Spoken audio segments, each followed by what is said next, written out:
The challenge around that is you don't know what you don't know. So you end up moving here with the intention of one thing, and then you end up shifting in other ways. So I didn't move here with the intention of starting a company or getting in an entrepreneurial space. I moved here for an opportunity to work in a laboratory. Let me ask you this: how are your hacking skills? Because there's Have you two seen sides. CSI? There's two sides to every coin. So you have to be able to reverse engineer where maybe a data breach happens, Yes. or. Get ready for hot takes and insight from local industry experts in real estate, business, and lifestyle. He used to play ball with the Padres. He played hockey for the Lobos. Now they're crushing it in the real estate game. Together, they'll showcase the best of the Duke City. This is All About You, ABQ. Oh, that's right. It is all about you, ABQ. Now, the goal of the show is to highlight the best of our city's industry experts in real estate, culture, lifestyle, so that you walk away with some value and feeling inspired. Now, the way we like to do that is to answer the questions you may have or interview the guests you want to see. So we invite you to join the conversation. You can reach out on our social media tag up here or join our email list to get some timely tips about our community and real estate market. Hey, I'm Skip Adams, owner of Sold by Skip Real Estate Brokerage here in Albuquerque. We're joined in studio by Michael Davis. He's the Chief Executive Officer of Merek Security Solutions and a transplant to New Mexico. Now, you've been here for a while, Michael, but talk about a little bit about it, man. You came out from South Carolina. I did. I was born and raised in South Carolina, but I joined the Navy and did a whole 22-year career in that space, which brought me to several parts of the world that I thought, well, let's just leave it there. So I retired and landed this incredible job at Los Alamos National Laboratory around 2008, 17 or so. And about 3 bad meetings in a row, I decided to quit that job and resigned, as they say in the corporate world, and start this company called Merek Security Solutions. Well, that's great. We always love bringing new blood, new ways of thinking to New Mexico. We're a little bit slow to adapt, and so I think it's always fun to hear the backstory of people that relocated here, brought some big city ideas, and kind of started a company and brought at least some industry here to New Mexico. The challenge around that is you don't know what you don't know. So you end up moving here with the intention of one thing, and then you end up shifting in other ways.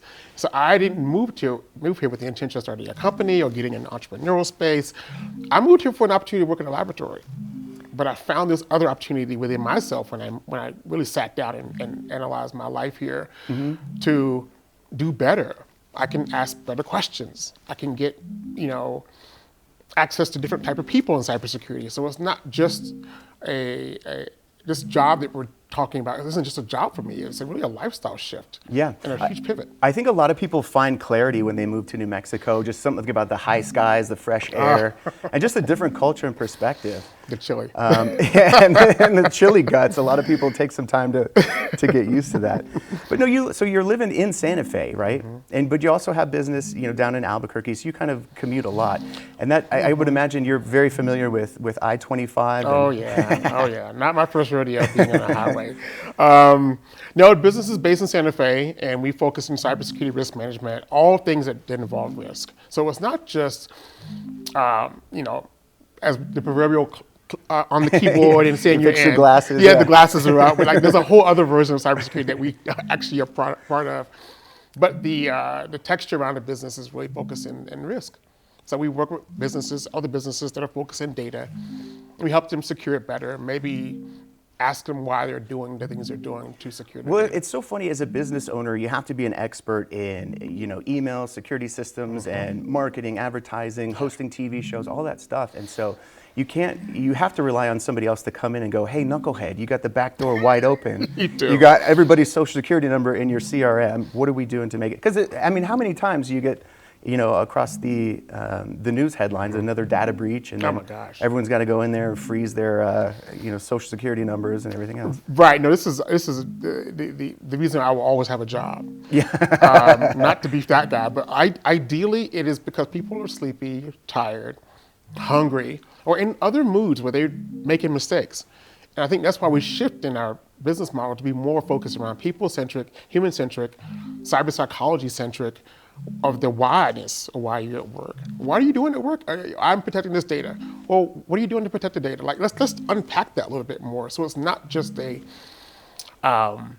sort of binary view of data protection. Well, I think too, what I think you bring to the table is, as a business owner, I don't know anything about tech and cybersecurity, and as a cybersecurity wizard, you probably can't, most people can't communicate with the business owner to be like, no, your bits are out of place or whatever the hell. But I think you do a good job of articulating. Thank you. Let's get to the finish point. Let's make that connection. We have to do that, Skip. There is no way to do our job if we don't bring it down to where the goats can get it, so to speak. Seriously. I am a goat. There's so much jargon in my space. There's so much jargon. There's so much like high level, talk that immediately people get intimidated.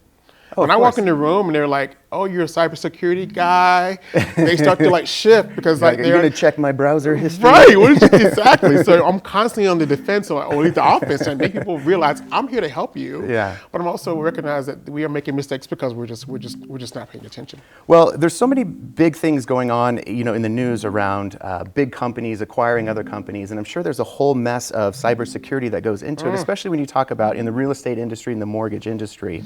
And one of the big current events that just happened recently is Rocket Companies is set to acquire Redfin. So Rocket Companies is Rocket Mortgage, one of the biggest mortgage companies in the country. And then Redfin, obviously everybody knows Redfin is a nationwide discount broker model, but they have a huge company. So anyways, Rocket's taking over Redfin for $1.75 billion. The largest mortgage lender announced plans to acquire the digital real estate brokerage Redfin in an all-stock transaction valued at $1.75 billion.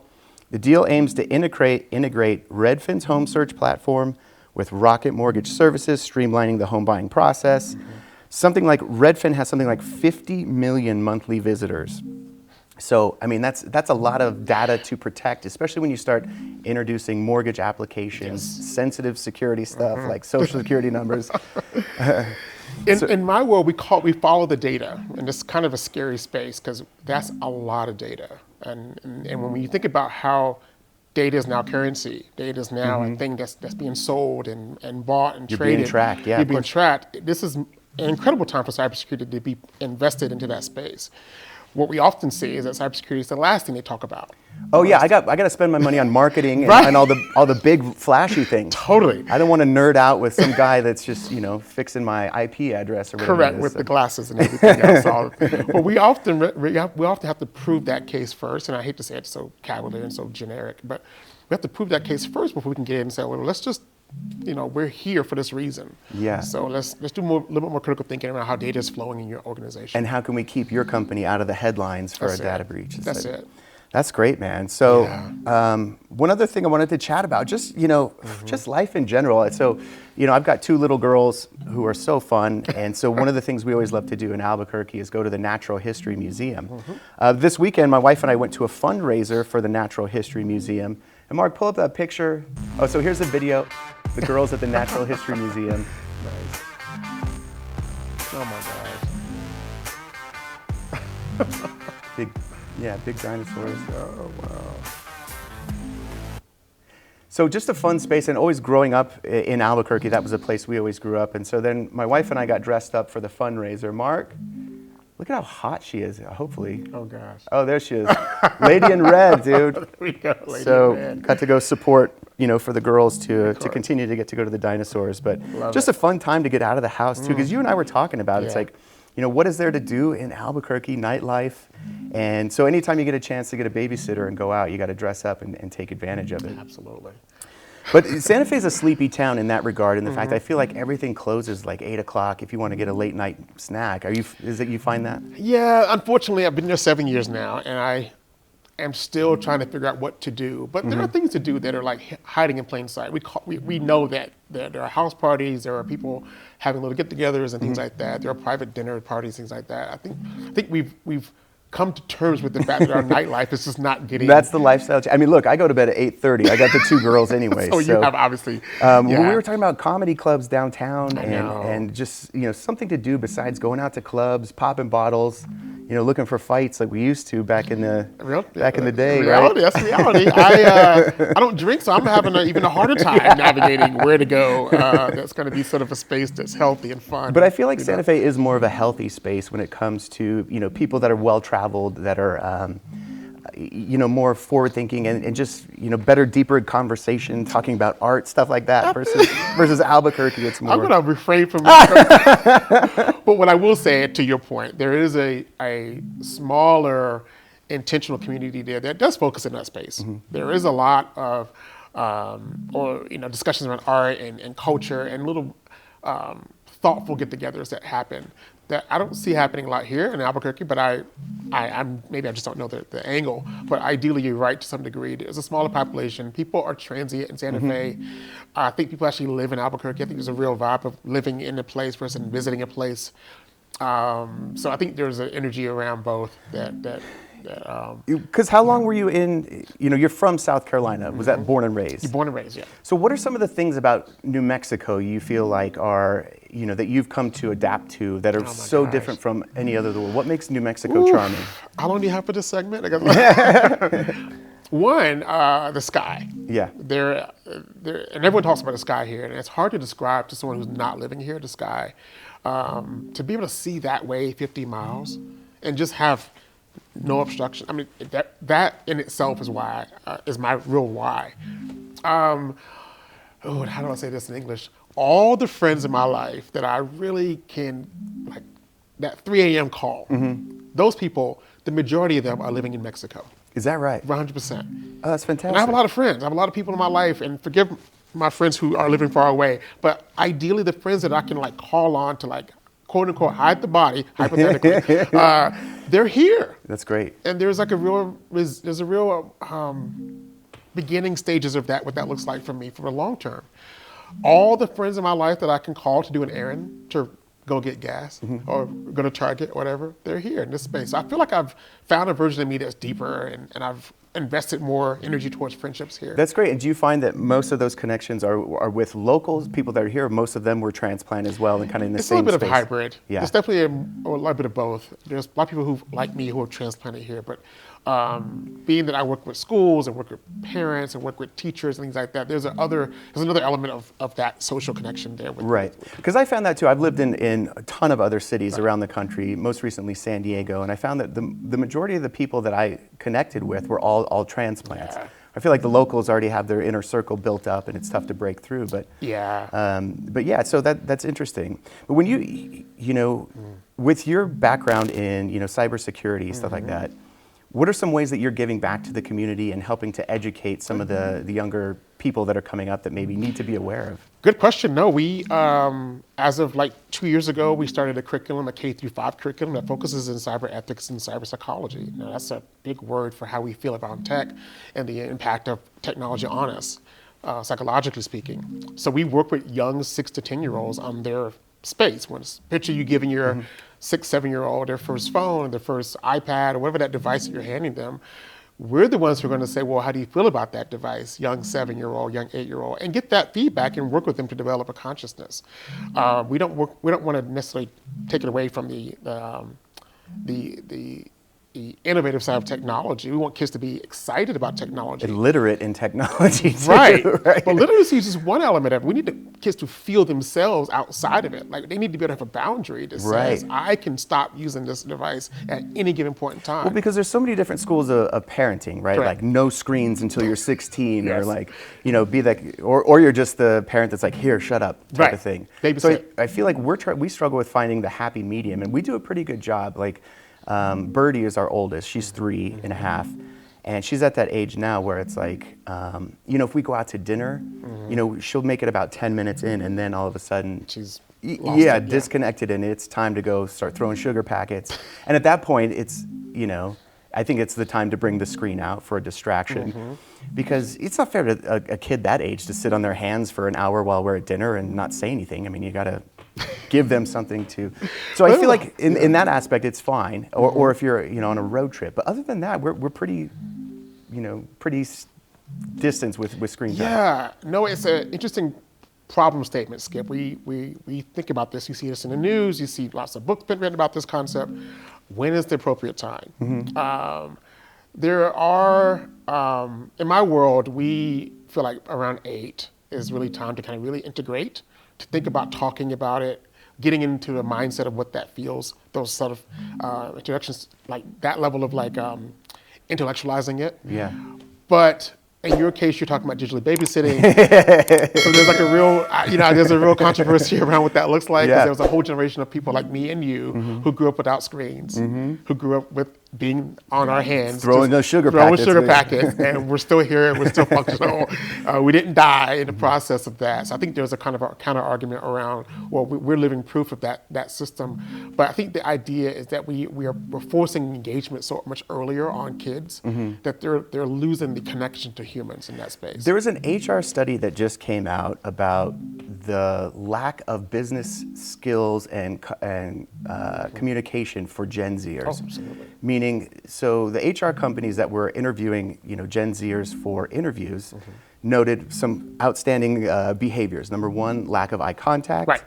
Lack of communication skills. Right. There was a lot of times where the interviewee would bring a support person with them, whether that's mom and dad or a best friend, to kind of sit in the interview with them to help ensure. And so this came out in an article. So very interesting how different generations are communicating. And I feel like Gen Z was the first iPad kids, right? They were just the first screen kids. Yeah. Yeah. And to see how they're reacting with it. Now, their communication skills with thumbs, A+. Run circles around me, right? But when it comes to business world, face-to-face, the HR study said it was lacking. I agree with that. With regards to emotional intelligence, this is something that we look for. Even as a firm owner, I hire people, obviously, to work in my firm. And one of the first things I look for is this sort of emotional connection, emotional cues. Are they in their body? Are they disconnected? Are they dysregulated in space? And if they are they okay with that dysregulation? I think one of the things about resiliency is that when you're dysregulated, you have resiliency to know that you're dysregulated and let me figure that out. Even if I can't figure it out, I'm going to call it out. And so when you don't call it out, you end up in this other world that doesn't help you. Lost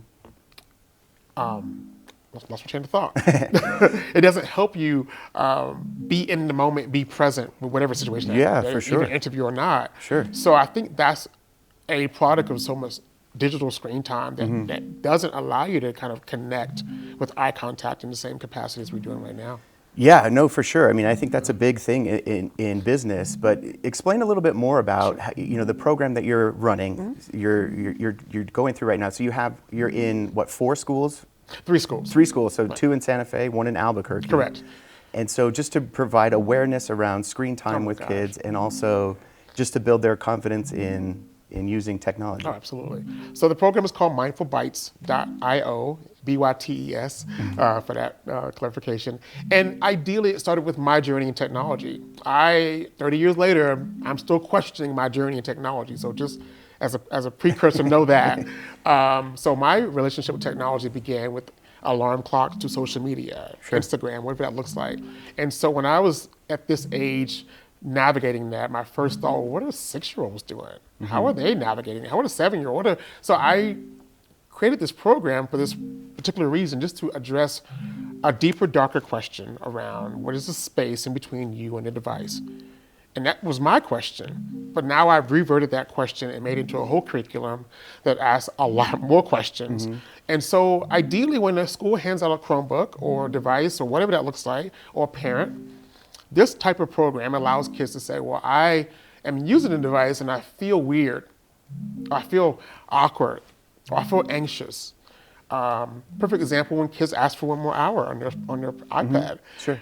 We run those scenarios in class. What does that look like? What does that 1 more hour feel like? What are you at with that 1 more hour? Who's asking that? Is it you? Is it your anxiety? Interesting. So we actually call these things out, so it puts less of a stigma around shame and embarrassment. Because when you're throwing a tantrum, you're just throwing a tantrum. Right. You don't know the languages to describe that. And so these young folks who are not even on social media, to be honest, but they will be. Yeah. We're preparing them earlier on to actually how to set boundaries. 100%. Yeah. It's basically hygiene in this other sense of literacy. Because I feel like that's something that you and I had to learn as adults through our own experience. Like there's so many times that I'll be doom scrolling on social media and I'll be like, shoot, what day is it? Was I supposed to go get the kids? Like, how long have I been doing this? Exactly. So I recently just got a new iPhone, and the first thing I did was went in and I set timers for distractions on social media, we because don't. you have to be mature enough to be able to step back and go, all right, who's running who here? Right. You know, Right. who's taking control of this? And that's why digital literacy programs are great, but they don't teach you how to self-regulate and how to step back. We work in the meta-awareness space, which is the awareness of the awareness. If you can see yourself in the space of scrolling, you may just want to say, oh my God, that's me. Yeah. But then you have an out-of-body experience observing yourself. You're like, Yeah. oh, I was there for 7 hours? Yeah. Like it was daylight and now it's nighttime? Like, Yeah, what happened? and I forgot to get the kids at school. Right. So Yeah. there's a reason why we ask deeper questions, because I think it opens up a different value system of our wideness. Interesting. And then, so is there education around it as well, too? Yeah, so this is a curriculum. So we have lesson plans. And right now we're a pilot, which is great because we get to really dive into some of the language and the facts and the sort of data points. And how is it funded? We are funding it as a firm. We are looking for funders, hint. Hey ho. Hello. You heard it right here. Exactly. Looking for partners to kind of develop it with us. But we see this expanding nationwide by this time next year, because we are going to do enough data, enough research in this, within these schools in New Mexico in particular, to really bring a more awareness around a national coverage of this topic. Cyber psychology shouldn't be nuanced. It shouldn't be some like cool Well, thing. I think it should be taught like a health class. It should be a mandatory 7th grade health class 100%. where you become aware of who's in charge of how to regulate time on a screen. And a lot of these programs do exist, Skip. They're just in the adolescent, they're in the teenager space, high schoolers. Not many programs start when they're, and we're even actually late with the pre-K. But right now we are starting at 6 years old at 1st grade. Wow. But we are kind of getting all the kind of language and the age appropriate. So talk more about it. So there's teachers specifically. Do you train the teacher and then the teacher implements it in class? Correct, exactly. Okay. So right now we have a staff that I'm a teacher. I have a couple of people also teaching. And we are just working with data right now to get some feedback from all the lesson plans. And later we'll have a train the teacher type of curriculum that will train teachers. And then, as you can imagine, the scale will go from there.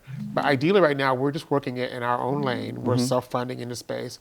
But this is sort of a brand new venture. We're creating a nonprofit part of this, sort of a cyber psychology think tank in Santa Fe. Well, that speaks to this. Well, that's awesome, because kind of the goal of the show is to get out in front of ideas like this, or business owners that are making a difference, whether it's in the youth or in the community, and just spread awareness around it, because I think it's great that you're actually taking the time to self-fund it, write the damn lesson plan, figure out what all the data means and how to sort it and turn it into something that you can present to the state to be like, hey, look at your boy. Seriously. Send that money. 100%. 100%. But also, like, this shouldn't be a conversation that's in a silo. It shouldn't be behind the kind of the have and the have-not sort of value system. It should be equitable resource for everyone. I think it resonates with me as a parent and anyone who's got a kid who's transitioning, because one of my biggest fears is the technology gap.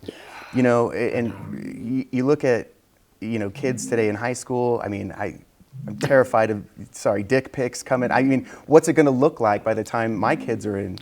Oh my gosh. So immersive. But I mean, just the technology gap between their generation and where, I grew up on a typewriter. I know. You know what I mean? Like, well, there's also a pressure point now for kids to be in the know. If you're the only kid without an iPhone, if you're the only kid without whatever, now that's another thing that parents have to navigate through, because they don't want the kids to be not in the know, or socially, because there is a social awareness around being that age group when everybody is texting with blue bubbles, and then you've got the green bubble. That's me. Yeah, exactly. But it's true. Like that level of anxiety does not just. We're in the space of it right now. We're not. Well, I feel like it probably overflows into the video game space as well. Because growing up, Nintendo was released when I was 8 years old, whatever it was. I remember that, And I remember everybody on the block had Nintendo, and of course my parents were like, fuck that, you're not getting a Nintendo. Go mow the lawn, go play outside. And so I never had it. And then fast forward to by the time I got to college, all of my roommates, everybody on my baseball team were all proficient in 007, playing, GoldenEye. Yeah. And I would just be like, I want to play. And I would just, 3 seconds in, my game's over. I'm killed. I'm dead. I'm just like, I don't know. So I just would sit in the corner while everybody else is playing, having a good time, smoking weed or whatever it was. Yeah, exactly. But I was just like the socially retarded kid in the corner who couldn't keep anyways. No, I get it. There's a pressure around being left out, this FOMO kind of effect that happens there. But I don't know if I mean, this is another controversial argument. Do you just buy the thing just to give the kid access to whatever? Do you need a smartphone to call mom? No, you don't. So I think there's ways to kind of, I wrote an article recently, at least a draft, around a woman who was looking to get a Stanley Cup for her daughter. Because her daughter wanted a Stanley Cup, but she gave her the Target version, which wasn't a Stanley Cup. Yeah. And of course, the kid takes this Target version to school, and she's laughed out of the Oh. school. So she comes back and yells and screams to her mom, and maybe cries a little bit, and therefore she buys a $35 Stanley Cup. Yeah. And now she's just 9-year-old is now part of the society again. Well, I had the same thing. I had knockoff Nikes when I was a kid. We all had those. My dad was like, "I'm not buying you $30 shoes. You take these, $12 Velcros from." And I was like, "All right." And then of course I get laughed out of social studies. Just be like, Well, I think you needed an out. You needed a humorous out that gets you out of that situation, but you still were kind of cool. So, I turned out okay, I suppose. I think you turned out okay. So how many employees do you have at Merek Security Solutions? So we are a small firm, Okay. strangely enough. We have around 3, 4, 5 in New Mexico, and then we have some subsequent contractors across the United States. Now, can this job be done virtually, or do you have to actually go into the cubicle and see how everything's wired? Well, we have to go into the schools in this case. Okay. So we have to be physically in the schools, but the job itself is remote. We are essentially a research firm. We focus on research and development around cybersecurity. Okay. Now, before COVID, there was a whole other world of what that looks like. But now, our risk assessments, all the things we do for other clients, they're virtual most of the times. And so we can really work with them directly or remotely. So as a business owner, we touched on this. You have to be an expert in email marketing, social media ads. I mean, where do you find the majority of your clients? What are your pain points as a smaller company that's trying to grow? Yeah, this is actually a really good question. When a company wants to scale, say they are a small business and they're going to incorporate another location or another partnership or merger and acquisition space, they're like, oh, I have to do cybersecurity stuff now. I have to make sure data is protected. So that's when they call people like me and companies like me to help them through that process. And how do they find you? Well, Merek.io is the website. Yeah. And so we're located in Santa Fe, of course. But yeah, the website's pretty easy. Okay. It's a form, and we just get contact me. That's great. So Yeah. you get a lot of inbound stuff. It's not like We you're do. on the phones calling. No, we do a little bit of both. Okay. There's people out there, there are businesses out there that we know have data compliance restrictions Oh, or okay. requirements. What are some of the big spaces that require data compliance? Oh my gosh. Any firm that works with the government, that works with the DoD, works with the Department of Energy, things like that have a partnership as a vendor. And that's all public information, right? If they 100%, So yeah. you could reverse engineer what their phone number is. That's all we're doing, Okay, yeah, good. essentially. In many ways, that's the kind of the awkward form of cold calling, Sure. correct. But yeah, we know that they have a responsibility to a certain requirement. So we just call them and say, hey, who's helping you? Do you need help? Yeah. And that usually works out in a healthy way because we're not predators. We actually care. Let me ask you this: how are your hacking skills?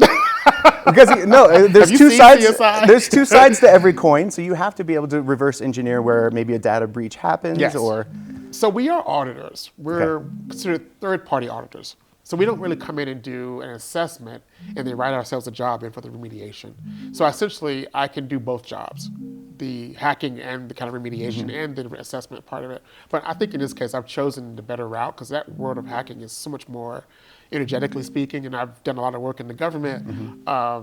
It doesn't fit my value, my kind of internal system. It's more warfare-based. It's more, where now I get to actually work with people, humans, and sit down and have coffee, and just talk about your problems. Let's figure these things out. Well, that's one of the things I like about your personality is that you're very warm, engaging, and you want to.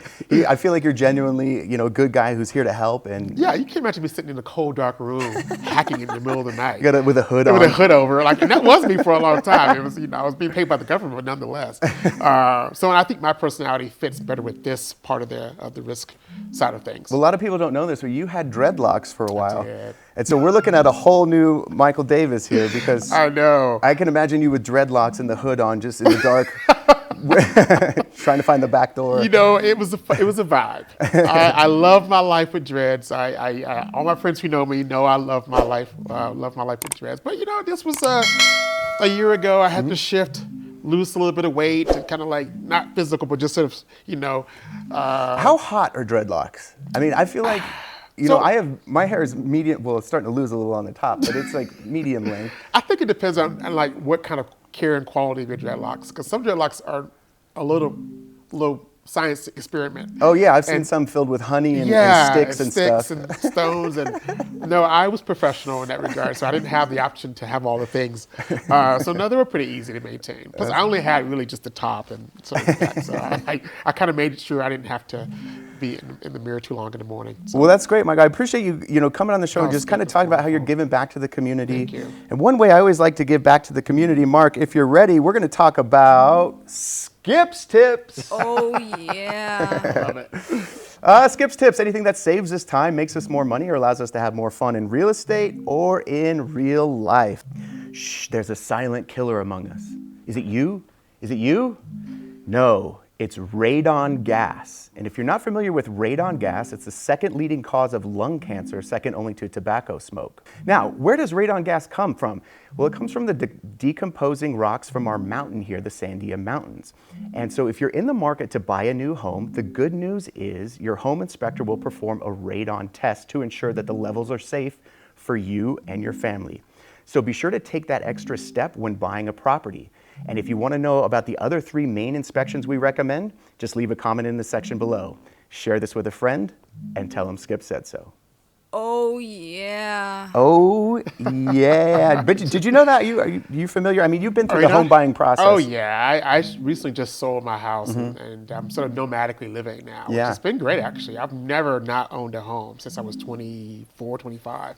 And so it's been nice to be off of the map a little bit and not be sort of captivated by the market. Well, it's funny. I had a buddy of mine, because I think the American dream is just to consume and own as many things as you can. And so I had a roommate, and he was kind of just a free spirit. And he was just like, I don't ever want to own anything. I don't want to be responsible for anything. I just want to be able to just. And so to this day, has never bought a house, never has one. It doesn't even have a car. He's just like, I just don't want to be responsible for anything. Well, I think there's some extreme cases. Yeah. This is extreme cases. Yeah. But I do take pieces from that. I'm like, I don't need anything. And so to speak to that, I can't remember the last time I went shopping for myself or anything. Well, I'll there we go. buy for the kids, the Right. family.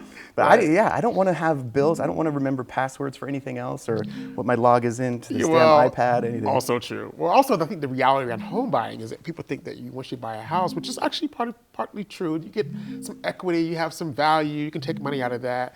But it's just the extra stuff like the gas bills and all the other things you got to pay for the landscaper and all these things that add up that take away from your profit a little bit. Yeah. But so there's like a hustle and flow around home buying, home ownership. But I don't regret any of those homes I've bought. Yeah, and too, look, the richest people in the world got that way by investing in real estate. And so before the show today, I was over at one of our investment properties, changing light bulbs and fixing doorknobs and As you stuff. do. And it's just one of those things you go, God, I gotta get a day off here. Right. So when you ask me, how's your day going? I'm like, I'm all over the place. I'm pulled everywhere.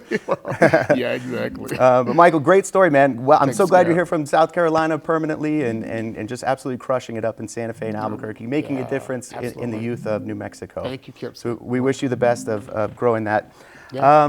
So again, thank you guys for tuning in every Wednesday night, Sunday morning here on the Education Channel, worldwide on our YouTube and also on Spotify. This is all about you, ABQ.